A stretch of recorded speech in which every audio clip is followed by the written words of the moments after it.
Hello and welcome to the Calmcast, a time to feel calm and think clearly. I'm Claire Downham, the Queen of Calm, a transformational life coach. I was a burnt-out head teacher who finally made the journey to calm after years of trying, and I want to prevent you from having to do the same.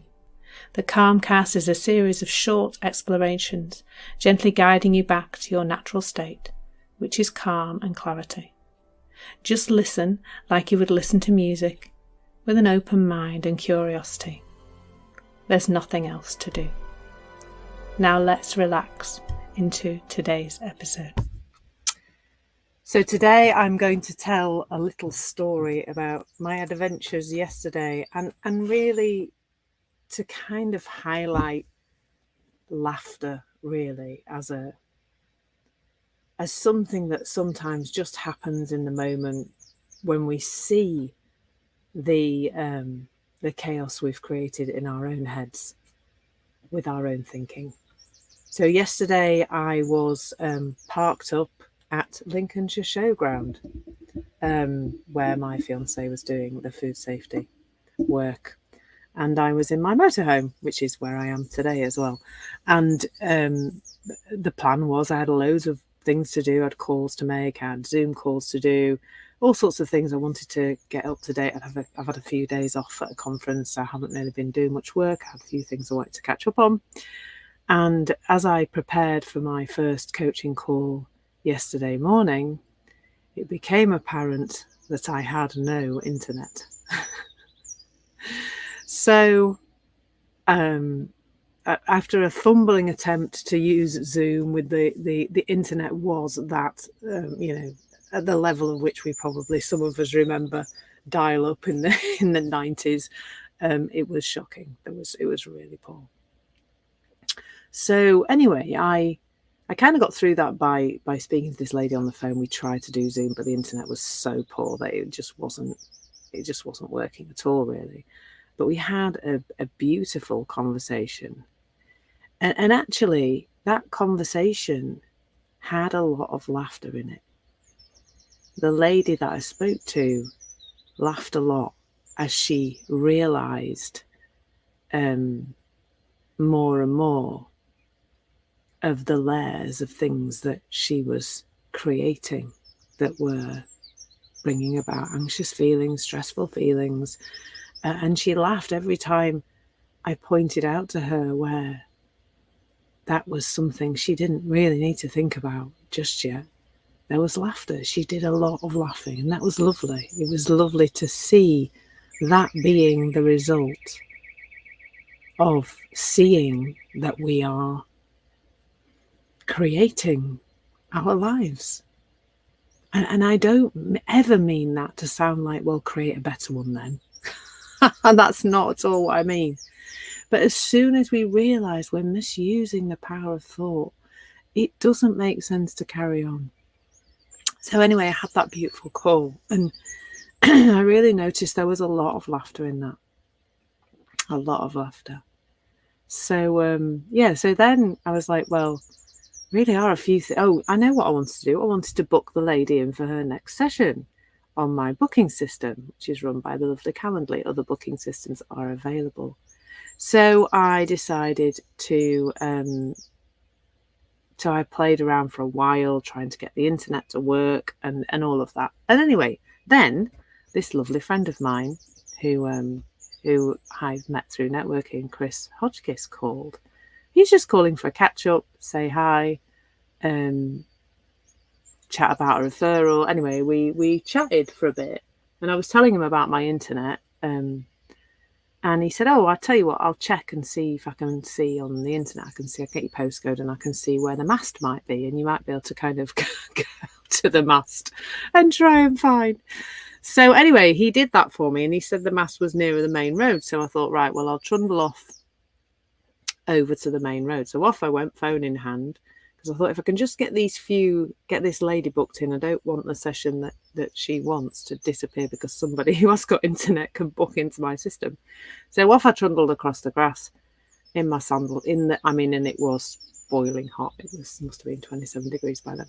So off I go, get to the other side, and I get attacked buy those, I don't know if you've come across them, those little tiny black flies that love yellow things. I remember when my kids were little, when they were babies, we had a sunshade for the pushchair that was yellow.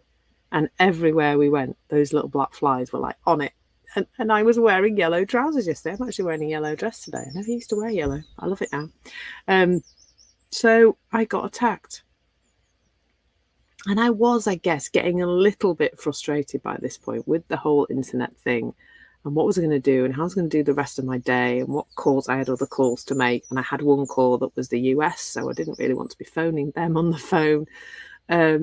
Anyway, and I just found myself shouting at the flies, which is just like ridiculous. I actually shouted, "Get off my yellow trousers," to the flies. And at that moment, I just started to laugh because the flies are not, the flies are doing fly things. That's what they do. I'm wearing yellow trousers. It's not really the flies' fault that they're on my yellow trousers. But my experience of that whole thing just entered a place of ease at the point at which I just went, I can't do anything about this. This is how it is. It's not mine to change any of it. I can't do anything about the internet. Those of you that have been to Lincoln will know that it's an extremely flat place. There is nothing for miles around. You can't even get up a hill and try and find some internet. So now if you're heading to the Lincolnshire show today, you need to know it's an internet dead spot. And there is no internet there. And I couldn't do anything about that. So I just let go. Almost in that moment of laughter, I just let go. And I came back to Trevor, the motorhome, and I listened to an audiobook. I read a bit. I did a bit of writing. And I made plans for what would happen. Because at that point then, because I'd laughed and I'd entered this space of calmness again by just seeing that I was creating the angst, I had the clarity then to sort out what needed to happen by 2:15 so that I could make the call that I need to do to the Zoom call to Canada, actually, not to the US, at 2:15. So, and that meant me messaging Bruce and saying, look, are you able to come back in time?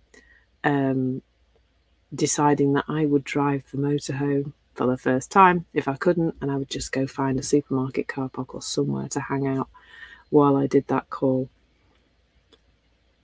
The thing is, when we stay in that wound up space, if we don't realise that it's our thinking that's creating that experience, not what's going on, we stay in that wound up place. We stay in the place of anger, frustration, stress. And often that means that the clarity that we need to solve the problem just doesn't come because there's no space for it to come.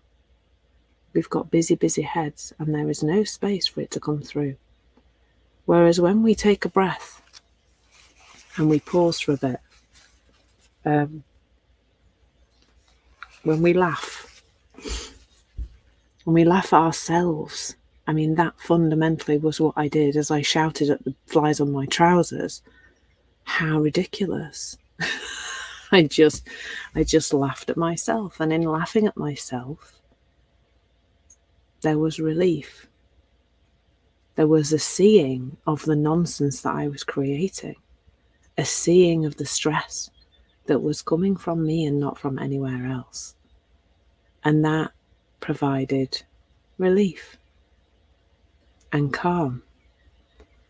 And really, the laughter was just me. The laughter came. It was me laughing at myself, seeing that I was creating this ridiculous story around how internets are supposed to be a certain way, how flies are supposed to not be on my yellow trousers, how there are things I have to get done. And guess what?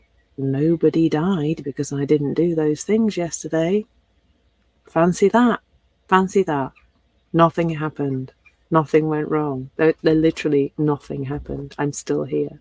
and it's fine. And when we see it in the moment, there is relief, and relief sometimes brings laughter with it. So yeah, what I'm thinking of today is notice when you are, if you can notice when you are caught up in thinking about how things should be different to how they are and stressing about it. Maybe when you notice, you'll laugh at yourself. And I think that's a wonderful thing when it happens. So enjoy your day. I hope it's absolutely filled with laughter. Thank you so much for listening. There's nothing to do now but bring some awareness to how this is working out in your life. Listen regularly to experience longer and longer periods of calm. This has been the Calmcast with Claire Downham, Queen of Calm. Take care and keep listening.